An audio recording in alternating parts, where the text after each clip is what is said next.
Hello, and welcome back to History Videos for Kids. Today, we are going to be talking about the French Revolution. So sit back, relax, and watch the show. The French observed the Americans as they rose in rebellion against the British. They found it very interesting, and as I said in the last video, they joined the Americans to help them become their own independent country. After the war in America was over, the French returned to France, still having to live with the monarch. The French king, who was a descendant of Louis XIV, also known as the Sun King, was still ruling over France. His name was Louis XVI. He was born on August 23, 1754, and like most descendants of the royal family, he claimed that he deserved to rule. The French eventually got tired of it and determined that Louis was wrong. Louis and his father had made France a very, very poor country. Louis XIV spent a great amount of money on his castle. The castle was called the Palace of Versailles. You can still go and visit this beautiful place in France. Louis XV had failed to win the 7 Years' War, which brought France to further poverty. Because of the king's failed leadership, they compelled the poor French to pay higher taxes. While the poor people were getting destitute, the privileged French people paid zilch. Now the French classified themselves into 3 different categories. The first category were the Catholic priests. They never had to pay any taxes because they taught the established French religion. The second category would be the rich noblemen. They rarely had to pay taxes. The last category was all of the poor people.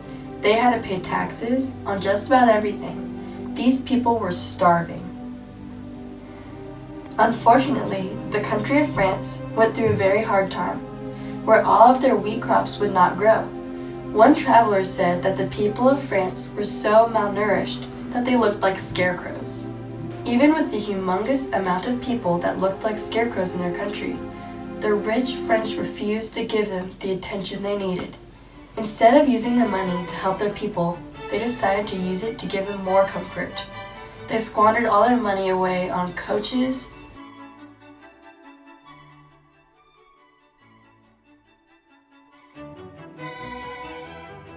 parties,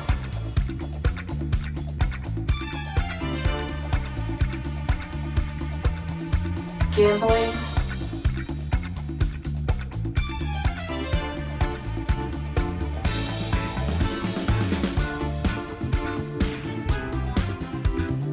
and clothes.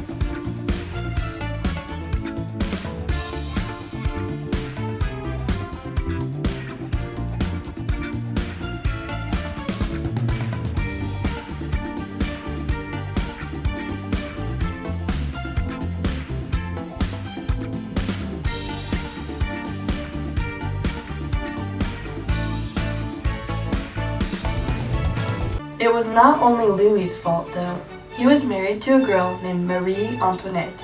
Though she seemed like a pleasant person, she was unaware of just how horrible the French peasants had it.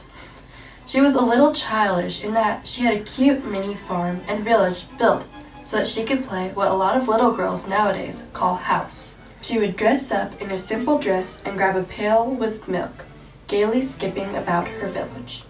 She and her 3 children truly did not understand just how privileged they were. It is said that whenever she heard of the peasants' sufferings, she would start bawling.